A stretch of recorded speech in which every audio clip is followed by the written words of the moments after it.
Hi everyone, welcome back to my YouTube channel. ఈ రోజు ఏంటంటే ఎవరైతే అమెజాన్‌లో అఫిలియేట్ మార్కెటింగ్ చేస్తూ ఎవరైతే డబ్బులు సంపాదిస్తున్నారో, ఆ అమౌంట్‌ని మన బ్యాంక్ అకౌంట్‌కి ఏ విధంగా ట్రాన్స్‌ఫర్ చేసుకోవాలని చెప్పేసి ఈరోజు మీకైతే డీటెయిల్‌గా అయితే ఎక్స్‌ప్లెయిన్ చేస్తాను. ఓకేనా? ఎందుకంటే ఆల్రెడీ ఇప్పుడు నా అమెజాన్ అకౌంట్‌లో కూడా మనీ అనేది జనరేట్ అయినాయి కాబట్టి, ఆ అమౌంట్‌ని ఏ విధంగా రిడీమ్ చేసుకోబోతున్నా అని చెప్పేసి లైవ్ ప్రూఫ్‌లో చూపిస్తాను. అండ్ అంతేకాకుండా ఎప్పుడు రిడీమ్ చేసుకోవాలి, అంతేకాకుండా మన బ్యాంక్ అకౌంట్‌కి ఎప్పుడు ట్రాన్స్‌ఫర్ అయితాయి. సో, దానికి దీనికి టైమ్ లిమిట్ ఏముంటుందన్న ప్రతి ఇన్ఫర్మేషన్‌ని ఈరోజు డీటెయిల్‌గా ఎక్స్‌ప్లెయిన్ చేస్తాను. సో, ఎక్కువ వీడియో చూస్తే మీకు అమెజాన్ అఫిలియేట్ మార్కెటింగ్‌కి సంబంధించిన పేమెంట్ ఇష్యూస్ కింద మీకైతే కంప్లీట్ నాలెడ్జ్ అయితే వస్తుంది. ఓకేనా? సో, దయచేసి వీడియో ఎండ్ వరకు అయితే చూడండి. ఎక్కడ కూడా స్కిప్ చేయకండి. అంతేకాకుండా మీరు కూడా అమెజాన్ అఫిలియేట్ మార్కెటింగ్ చేస్తూ డబ్బులు సంపాదించాలి అని చెప్పేసి అనుకుంటే, అది ఇన్‌స్టాగ్రామ్ నుంచి గానీ, వాట్సాప్ నుంచి గానీ, టెలిగ్రామ్ గానీ, యూట్యూబ్ నుంచి గానీ ఎక్కడి నుంచైనా సరే మీరు సంపాదించుకోవాలని చెప్పేసి మీకు అనిపిస్తే కింద కామెంట్ చేయండి. నేను డీటెయిల్‌గా ఎక్స్‌ప్లెయిన్ చేస్తాను. అవసరమైతే దానికి సంబంధించిన వీడియోస్ కూడా చేసి మన ఛానెల్ అయితే అప్‌లోడ్ చేస్తాను. ఓకేనా? సో, లేట్ చేయకుండా మనం మొబైల్ స్క్రీన్‌కెళ్దాం. అక్కడ మీకు డీటెయిల్‌గా ఎక్స్‌ప్లెయిన్ చేస్తాను. ప్రెజెంట్ నా దగ్గర ల్యాప్‌టాప్ కూడా ఉంది. సో, దాంట్లో ఎక్స్‌ప్లెయిన్ చేస్తా అనుకున్నా.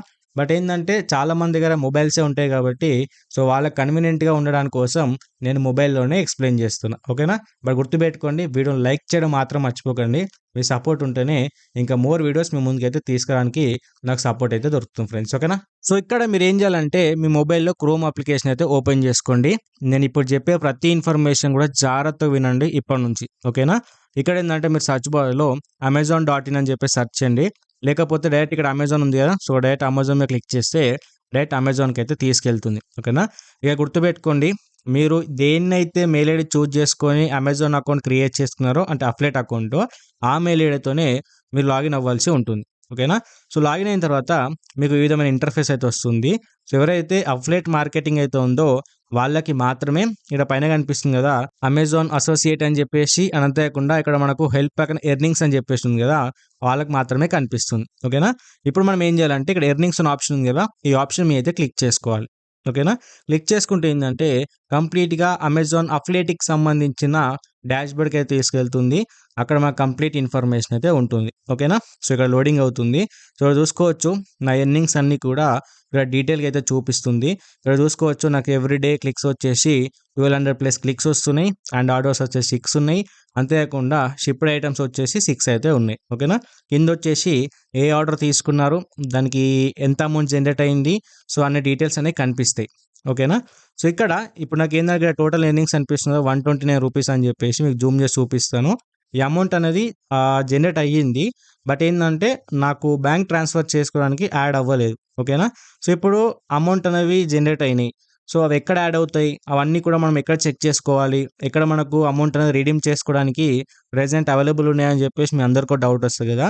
సో, దానికోసం ఏందంటే ఇక్కడ మీరు ఏం చేయాలంటే లాస్ట్ నుంచి సెకండ్ ఆప్షన్ ఇక్కడ ఉంది కదా! మనకు పేమెంట్ హిస్టరీ అని చెప్పేసి ఈ ఆప్షన్ మీద అయితే క్లిక్ చేసుకోవాలి. ఓకేనా? క్లిక్ చేసుకున్న తర్వాత మనకు ఈ విధమైన ఇంటర్‌ఫేస్ అయితే వస్తుంది. ఓకేనా? ఇక్కడేందంటే మనకు అన్‌పెయిడ్ బ్యాలెన్స్ అని జెప్పేసి ఇక్కడ కనిపిస్తుంది కదా! మనకిక్కడ చూసుకోవచ్చు. ₹1057.115 అయితే మనకైతే రావడమే జరిగింది. అంటే ఇవి మనకు అమెజాన్ ఇంకా పే చేయలేదు. వీటిని మనమైతే రీడీమ్ అయితే చేసుకోవచ్చు. ఓకేనా? సో, ఇప్పుడు దీన్ని ఏ విధంగా రీడీమ్ చేసుకోవాలన్నది డీటెయిల్ ఇన్ఫర్మేషన్ అయితే చూద్దాం. ఓకేనా? సో, దానికోసం మీరేం జేయాలంటే ఇక్కడ అన్‌పెయిడ్ బ్యాలెన్స్ పైన మనకు మన మెయిల్ ఐడీ అయితే ఉంటుంది. ఓకేనా? ఇక్కడ మన మెయిల్ ఐడీ మీద క్లిక్ చేసుకున్నామనుకోండి, మనకేందంటే ఫస్ట్ అకౌంట్ సెట్టింగ్స్ అని జెప్పేసి అయితే ఉంటుంది. ఈ ఆప్షన్ మీద అయితే క్లిక్ చేసుకోవాలి. ఓకేనా? క్లిక్ చేసుకున్న తర్వాత మనకు ఈ విధమైన ఇంటర్‌ఫేస్ అయితే వస్తుంది. ఓకేనా? ఇక్కడ మీరు చెక్ చేసుకోవాల్సింది ఏంటి అంటే, ఇక్కడ ఏదైతే మనకు చేంజ్ యువర్ టాక్స్ ఇన్ఫర్మేషన్ కింద ఇండియా కరెంట్ టాక్స్ స్టేటస్ అని జెప్పేసి ఉంది గదా! ఇది మీకు ఖచ్చితంగా కంప్లీటెడ్ అయ్యుండాలి. ఓకేనా? మీరు అఫిలియేట్ అకౌంట్ క్రియేట్ చేసుకున్నప్పుడే అక్కడ మీకు pan card details, pan card యొక్క ఫోటోస్ అనేవి అడుగుతూ ఉంటుంది. అవి మీరు పర్ఫెక్ట్ ఇచ్చేస్తేనే ఇక్కడ మనకు కంప్లీటెడ్ అని చెప్పేసి వస్తుంది. ఓకేనా? ఇది కంప్లీటెడ్ ఉందా? లేకపోతే ఇన్‌కంప్లీటెడ్ ఉందా? అని చెప్పేసి క్లారిటీ చెక్ చేసుకోండి. ఒకవేళ ఇన్‌కంప్లీట్ ఉంటే మీ పాన్ కార్డ్ డీటెయిల్స్ ఇచ్చేసి ఈ విధంగా అయితే కంప్లీట్ అయితే చేసుకోండి. ఓకేనా? ఏ విధంగా కంప్లీట్ చేసుకోవాలని డౌట్ ఉంటే కింద కామెంట్ చేయండి. అవసరమైతే మీ యొక్క డీటెయిల్స్ నాకు షేర్ చేస్తే నేనే క్లారిటీగా కంప్లీట్ చేసి అయితే మీకు ఇవ్వడం అయితే జరుగుతుంది. ఓకేనా? సో, ఇప్పుడు మనము పేమెంట్‌ని ఏ విధంగా తీసుకోవాలి అనే దాని గురించి అయితే మాట్లాడదాం. సో, దానికోసం మనం ఏం జేయాలంటే, ఇక్కడ change method option, payment method option ఉంది గదా! Second option. ఈ ఆప్షన్ మీద అయితే మనం క్లిక్ చేసుకోవాలి. ఓకేనా? క్లిక్ చేసుకున్న తర్వాత మనకి ఈ విధమైన ఇంటర్‌ఫేస్ అయితే వస్తుంది. ఓకేనా? ఇక్కడ గుర్తుపెట్టుకోండి, చేంజ్ పేమెంట్ మెథడ్ అంటే పేమెంట్ మెథడ్‌ని చేంజ్ జేయడం కాదు. సో, అందులో మనం కొన్ని స్టెప్ చేస్తేనే అన్‌పెయిడ్ బ్యాలెన్స్ అమౌంట్ ఏదైతే ఉందో అది మన అకౌంట్‌కి క్రెడిట్ అవుతుంది. ఓకేనా? సో, అది ఎవ్రీ టైమ్ మనం చేయాల్సిందే. ఎప్పుడు చేయాలంటే, ఎప్పుడైతే మన అకౌంట్‌లో మినిమమ్ రూ. 1000 కన్నా ఎక్కువ ఉంటాయో, 1000 ఆర్ రూ. 1 కావచ్చు, లేకపోతే అంతకు మించి ఎంత ఎక్కువున్నా సరే, అప్పుడే మనము ఈ ప్రాసెస్‌ని చేస్తే అమౌంట్ అనేది మన బ్యాంక్ అకౌంట్‌కి ట్రాన్స్‌ఫర్ అవుతుంది. ఓకేనా? ఇక్కడేందంటే, ఇప్పుడు మనం ఏవైతే ప్రొడక్ట్స్‌ని మనము వేరే వాళ్ళకి ప్రమోట్ చేస్తాం గదా! వాళ్ళు కొనుక్కున్నప్పుడు ఎవ్రీ 1 మంత్‌కి మనకు అమౌంట్ అంతా కూడా జనరేట్ అయ్యి, మనకు అన్‌పెయిడ్ బ్యాలెన్స్‌లో చూపిస్తుంది. ఓకేనా? బట్ అన్‌పెయిడ్ బ్యాలెన్స్‌ని మనం రీడీమ్ చేసుకుంటే ఎప్పుడు మనకు బ్యాంక్ అకౌంట్‌కి ట్రాన్స్‌ఫర్ అవుతుందంటే, ఇప్పుడు చూడండి, నా డేట్ వచ్చేసి ఈరోజు సెప్టెంబర్ 10థ్. ఓకేనా? ఇప్పుడు నాకు రూ. 1000 అనేవి నా అకౌంట్‌లో క్రెడిట్ ఉన్నాయి. దాన్ని ఇప్పుడు రిడీమ్ చేసుకోవచ్చు నేను. ఓకేనా? ఇప్పుడు నేను దీన్ని రిడీమ్ చేశాననుకోండి, ఎప్పుడొస్తాయంటే, ఇది సెప్టెంబర్ గదా! అక్టోబర్, నవంబర్ ఎండింగ్‌లో. ఓకేనా? నవంబర్ 25థ్ కావచ్చు, 26థ్ కావచ్చు, 27థ్ కావచ్చు, 29థ్ కావచ్చు. ఓకేనా? ఆల్మోస్ట్ ఒక 60 డేస్ అనేది మనకు టైం పడుతుంది, మన యొక్క బ్యాంక్ అకౌంట్‌లో ట్రాన్స్‌ఫర్ అవ్వడానికి. ఓకేనా? సో, చాలామంది చెప్పిందేందంటే, ఈ అమౌంట్ అనేవి రూ. 1000 అవ్వగానే డైరెక్ట్‌గా మన బ్యాంక్ అకౌంట్‌కి ట్రాన్స్‌ఫర్ అవుతుంది అని చెప్పి చాలామంది చెప్పారు. బట్ అది వాస్తవం కాదు. సో, ప్రతిసారి మనకు రూ. 1000 కన్నా ఎక్కువైన ప్రతిసారి మనం ఈ విధంగా అయితే చేసుకోవాల్సి ఉంటుంది. ఓకేనా? ఇక్కడ చూసుకోవచ్చు, నాకు రూ. 1157 ఉన్నాయి గదా! అన్నీ రావు. దాంట్లో 1% అనేది టాక్స్ కట్ చేసుకుంటారు. మిగతా అమౌంటే మనకొస్తుంది. సో, ఇక్కడ మనం ఏం జేయాలంటే, ఇక్కడ మనం క్లారిటీగా చెక్ చేసుకోవాలి, వెదర్ మన అకౌంట్‌లో 1000 కన్నా అబోవ్ ఉన్నాయా లేవా అని చెప్పేసి. ఓకేనా? ఇప్పుడు నా అకౌంట్‌లో ఉన్నాయి కాబట్టి, సో, ఇప్పుడు నేను రిడీమ్ చేసుకోవచ్చు. ఇక్కడ చూసుకోవచ్చు, బ్యాంక్ యొక్క లొకేషన్ ఆల్రెడీ ఇండియా ఉంది గాబట్టి, దాన్ని ఏం చేంజ్ చేయాల్సిన అవసరం లేదు. ఈ అకౌంట్ డీటెయిల్స్ అనేవి నేను ఎప్పుడైతే అఫిలియేట్ క్రియేట్ చేసుకున్నానో అప్పుడే ఇచ్చాను. ఓకేనా? అప్పుడు మీరు ఇవ్వచ్చు. లేదంటే ఈ విధంగా రూ. 1000 అయిన తర్వాత కూడా ఇవ్వచ్చు. ఓకేనా? సో, ఆల్రెడీ ఇచ్చాను. సో, మీకు ఎటువంటి ప్రాబ్లమ్ అయితే ఉండదు. సేమ్ ప్రాసెస్ అయితే ఉంటుంది. సో, నెక్స్ట్ వచ్చేసి బ్యాంక్ అకౌంట్ హోల్డర్ నేమ్ ఉంది. అంటే నా బ్యాంక్ పైన, అకౌంట్ పైన ఏ విధంగా నేమ్ ఉందో అది యాజ్ ఇట్ ఈస్‌గా నేను ఇచ్చినప్పుడే చూపిస్తుంది. ఓకేనా? అండ్ నెక్స్ట్ వచ్చేసి బ్యాంక్ అకౌంట్ నంబర్ ఉంది. ఓకేనా? సో, కొన్ని మాత్రమే కనిపిస్తాయి, మిగతాయి అన్ని హైడ్ అయితాయి. ఓకేనా? బ్యాంక్ నేమ్ వచ్చేసి స్టేట్ బ్యాంక్ ఆఫ్ ఇండియా ఇచ్చేసాను. మీరు హెచ్‌డిఎఫ్‌సి ఉంటే హెచ్‌డిఎఫ్‌సి, ఐసీఐసీ ఉంటే ఐసీఐసీ, మొత్తం ఫుల్ నేమ్ ఇయ్యాల్సిన అవసరం లేదు. సింపుల్‌గా హెచ్‌డిఎఫ్‌సి ఇచ్చినా సరే, ఐసీఐసీఐ ఇచ్చినా సరే. ఓకేనా? దాంట్లో మీకు ఎటువంటి ప్రాబ్లమ్ అయితే ఉండదు. సో, ఇక్కడ మీరు రైట్ సైడ్‌లో చూసుకుంటే ఏంది అంటే, బ్యాంక్ యొక్క కరెన్సీ ఉంది గదా! అది ఇండియన్ కరెన్సీ ఆటోమేటిక్‌గా ఉంటుంది, మనం ఇండియా సెలెక్ట్ చేసుకోగానే. అండ్ అంతేకాకుండా ఇక్కడ చూసుకోవచ్చు, కన్ఫర్మ్ బ్యాంక్ ఒక నంబర్ అయితే ఉంది గదా!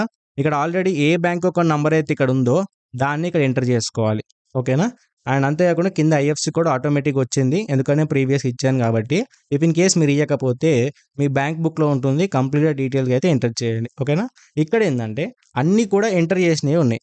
బట్ ఒక్క బ్యాంక్ కన్ఫర్మ్ ఏదైతే ఉందో అకౌంట్ నంబర్ అనేది అదొక్కటి మాత్రం ఎంప్టీగా ఉంది. ఓకేనా? ఇప్పుడు నేనేం చేయాలంటే, ఇక్కడుందే ఇక్కడ ఎంటర్ చేసిన తర్వాత నేనైతే ఈ కింద సబ్మిట్ ఆప్షన్ అయితే క్లిక్ చేయాలి. ఓకేనా? అదే విధంగా చేయాలి. ఇప్పుడు నేను చూపిస్తాను.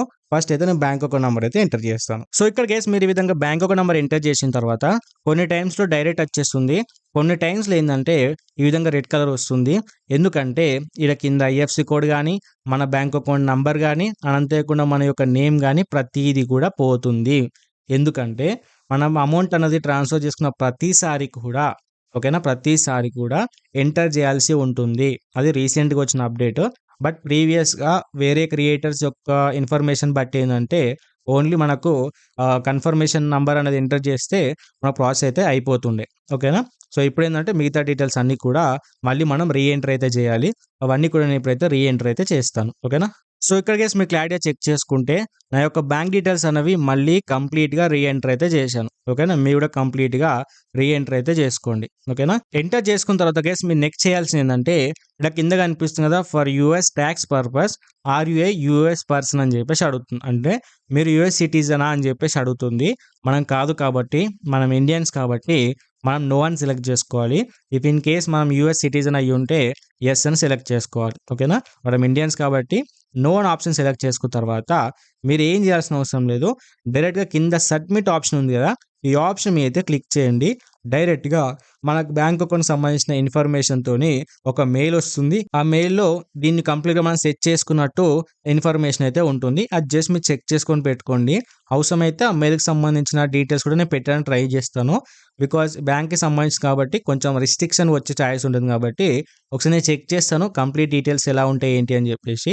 యాక్చువల్‌గా నేను అమౌంట్ ఇప్పుడు నాకు 1057 ఉన్నాయి గదా! అవి ఇప్పుడే రిడీమ్ చేయొద్దని జెప్పేసి అనుకున్నా. అంటే ఒక 25,000 అయిన తర్వాత ఒకేసారి రిడీమ్ చేద్దాం అనుకున్నా. బట్ ఏందంటే మనకు కన్ఫర్మేషన్ కావాలి. మన బ్యాంక్ అకౌంట్‌కి ట్రాన్స్‌ఫర్ అవుతుందా లేదా? ఆర్ ఎల్స్ మన అఫిలియేట్ ఏదైతే క్రియేట్ చేసుకున్నామో దాంట్లో ఏదైనా మిస్టేక్ ఉందా లేదా అని జెప్పేసి కనుక్కోవడానికి ఫస్ట్ నేను రూ. 1000తోనైతే రిడీమే చేస్తున్నా. ఎందుకంటే 25,000తో రిడీమ్ చేసినప్పుడు ఇబ్బందని అనుకోండి పెద్ద ప్రాబ్లమ్ అయిపోతది. అందుకని జెప్పేసి ఒకసారి చెక్ చేస్తాను. వెదర్ క్లారిటీగా ఉందనుకోండి. సో, మీకు కూడా ఇన్ఫర్మేషన్ షేర్ చేసినట్టు ఉంటుంది. అండ్ అంతేకాకుండా నాకు నెక్స్ట్ టైమ్ ఎటువంటి ప్రాబ్లమ్ కూడా ఉండదు. ఓకేనా? ఇప్పుడు నేను డైరెక్ట్ ఏం చేయాలి సబ్మిట్ ఆప్షన్ క్లిక్ చేయాలి కాబట్టి నేనైతే డైరెక్ట్ సబ్మిట్ ఆప్షన్ మీద క్లిక్ చేస్తున్నా. ఓకేనా? సో, క్లిక్ చేసిన గైస్ మనకు ఈ విధంగా చూడొచ్చు. పేమెంట్ ఇన్ఫర్మేషన్ అప్డేటెడ్ సక్సెస్‌ఫుల్ అని రావడమే జరుగుతుంది. సో, ఆటోమేటిక్‌గా ఈ పేమెంట్ అంతా కూడా మన ట్రాన్స్‌ఫర్ అయిపోతుంది. అండ్ అంతేకాకుండా పైన మెయిల్ చూడొచ్చు. మెయిల్ కూడా వచ్చేసింది మనకైతే. సో, దాన్ని చూపియట్లేదు. బట్ మెయిల్ అయితే వచ్చింది. సో, నేను చెక్ చేసిన తర్వాత లాస్ట్‌లో పిక్ యాడ్ చేయడానికైతే ట్రై చేస్తాను. మెయిల్‌లో ఏముందని చెప్పేసి. అండ్ ఇక చూడొచ్చు మళ్ళీ కన్ఫర్మ్ బ్యాంక్ ఒక నంబర్ అనేది కూడా పోయింది. ఓకేనా? మళ్ళీ మనం నెక్స్ట్ ఏం చేయాలంటే సో, మళ్ళీ ఫ్యూచర్‌లో మళ్ళీ మనకు రూ. 1000 ఎబోవ్ వచ్చినాయి అనుకోండి.